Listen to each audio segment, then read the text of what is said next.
Hello folks, welcome.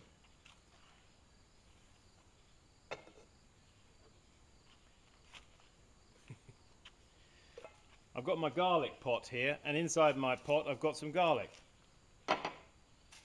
Because I like garlic. I don't know if you do, but I love garlic. And I grew up in England, and my parents really never used garlic, you know, when I grew up. So, you know, the taste of garlic was not something that I really knew as a child growing up at all. And it wasn't until I was, I suppose, in my late teens that I really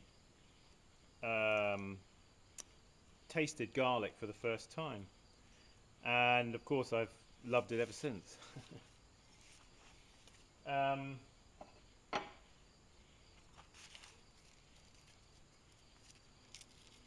Something I've been reading recently about garlic is that if you cook it, you almost destroy all of its good properties. Okay, so cooking with garlic is good, it tastes nice, but from a medicinal point of view, you are not getting the most out of the garlic by cooking it. In fact, you almost cancel out. Just about cancel out all of its goodness. The best way to eat garlic is raw.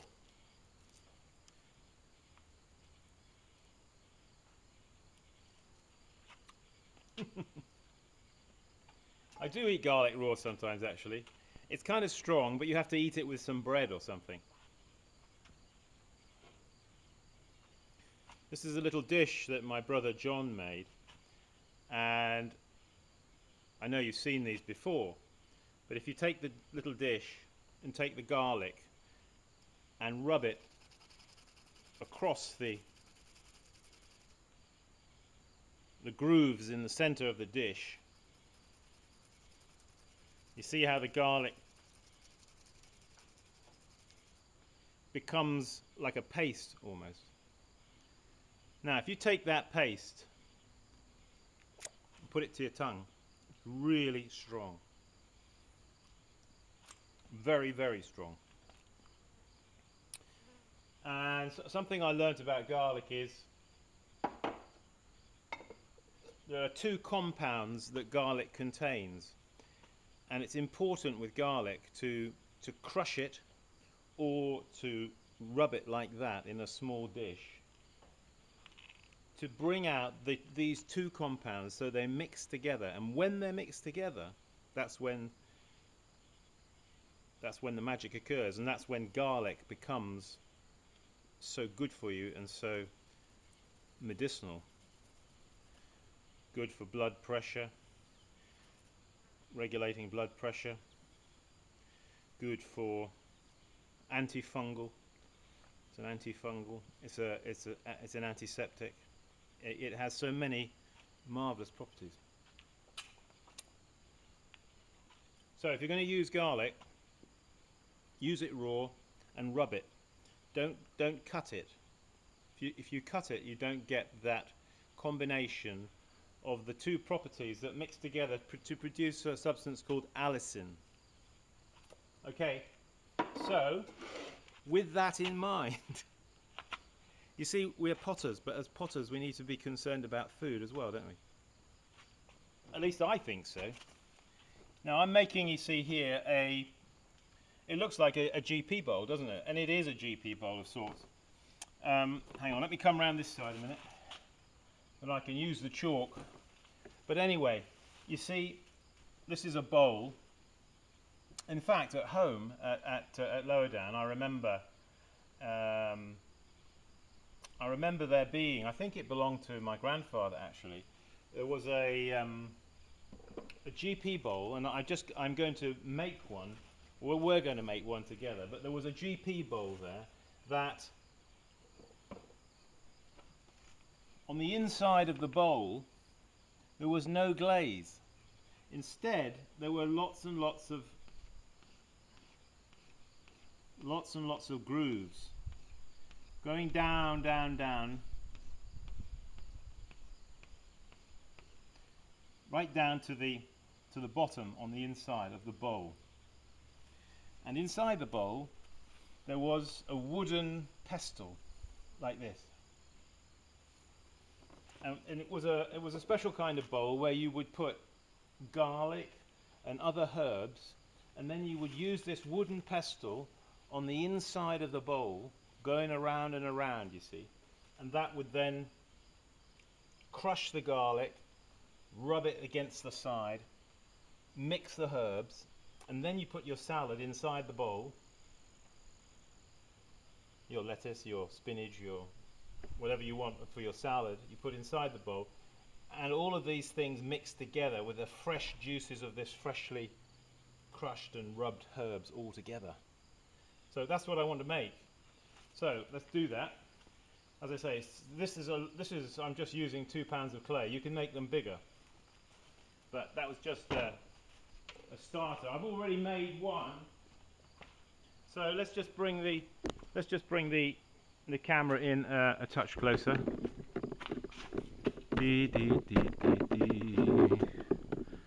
Yeah.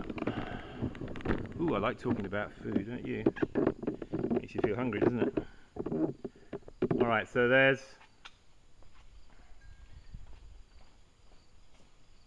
I just did this one. So what I'm going to do is I'm going to put a pouring lip on the top here, on the lip, make a pouring lip.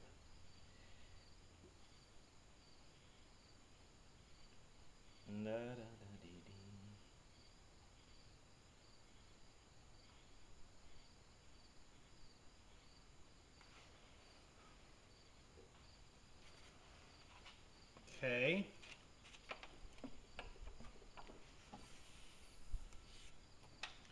I will lift this fella off, put him there.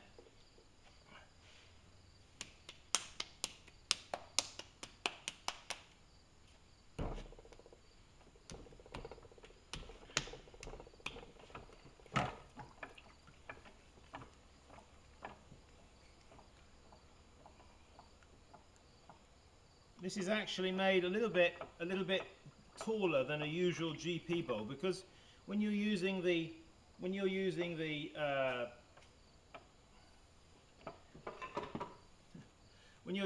pestle inside, you know, you want a little bit of height, so that what your salad and your herbs and things are not going to fall out, you know, as you mix them around.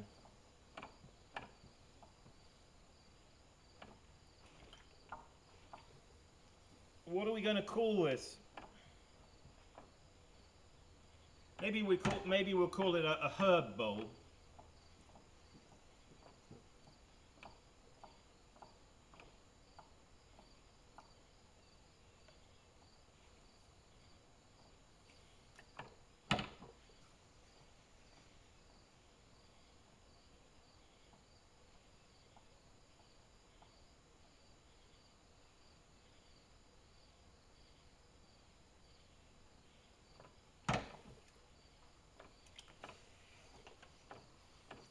Yeah, been working hard just lately on this book.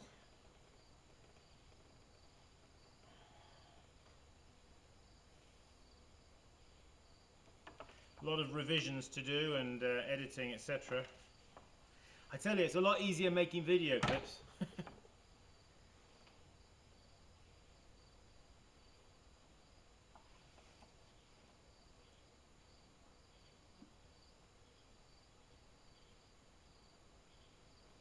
So pulling up.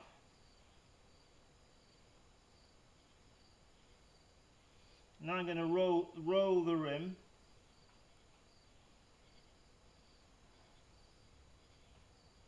Dee dee dee.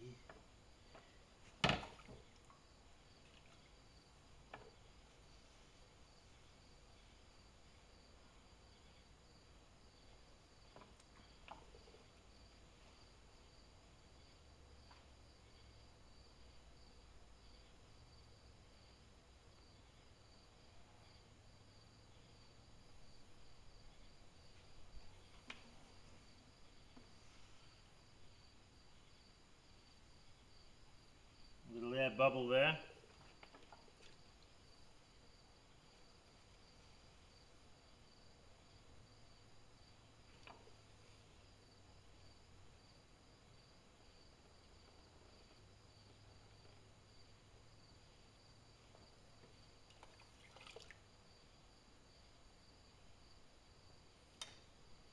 Now I'm going to use my rib on the inside on this one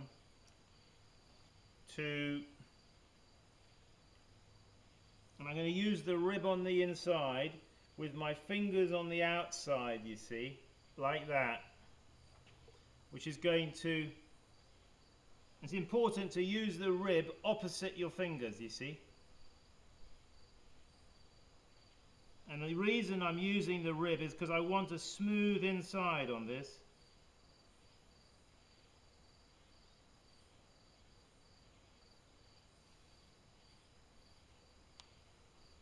Because I'm going to put that ribbing down, you see, those lines.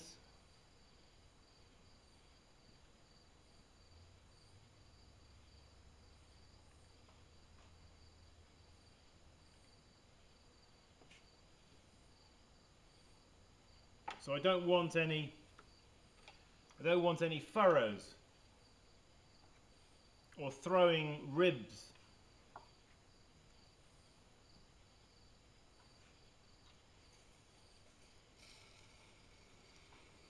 Another thing about this bowl, I'm going to make it just a little bit wider in the foot than I would usually for an ordinary GP bowl.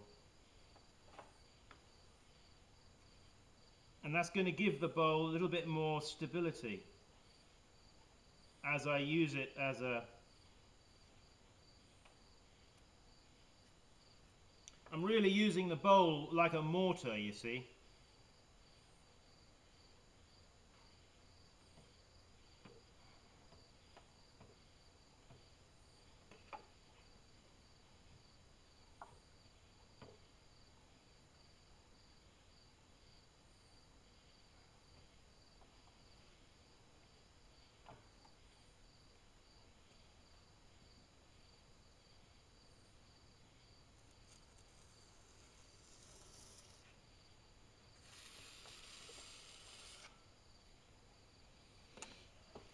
So,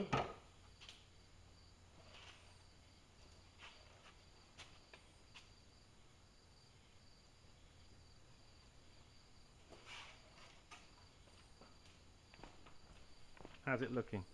Let's just bring the camera in for a little bit of detail on the rim so you can watch me do the... You can watch me pull the rim.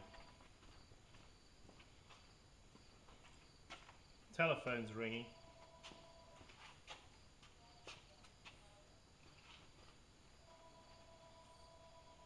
So,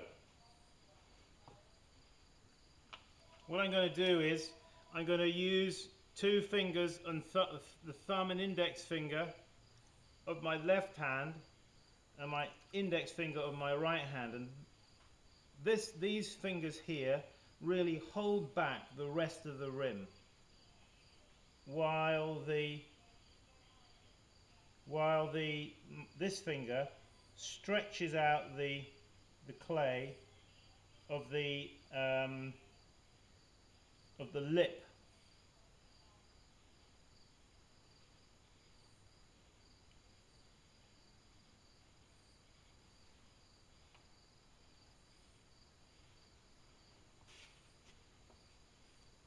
You can hold your finger like this now to make the rim round again, you see.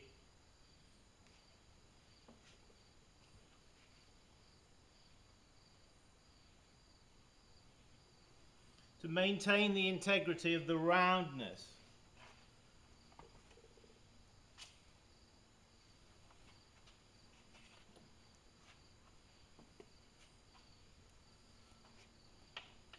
Cut him off. Dry fingers. Dry your fingers.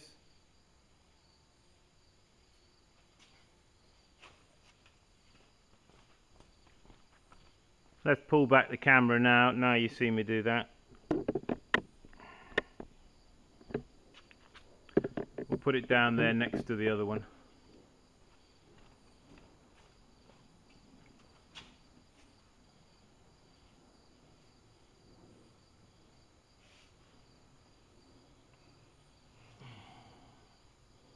When you put a pot down, if it goes out of shape a bit, what you can do is give it a little joggle at the base here. You see, like this? See what I'm doing?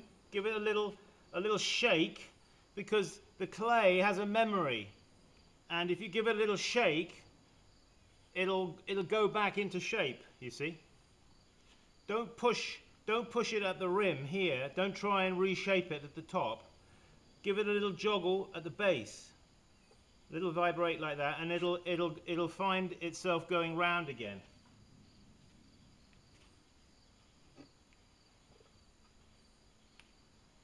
Try some garlic and try making one of these.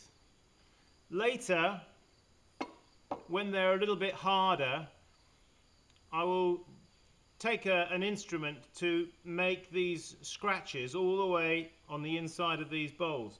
Maybe join me for that. SimonLeachPottery.com. Go to my website, and yeah, don't forget, keep practicing. See you soon. La la la, la la la. There they are, 2 herb bowls.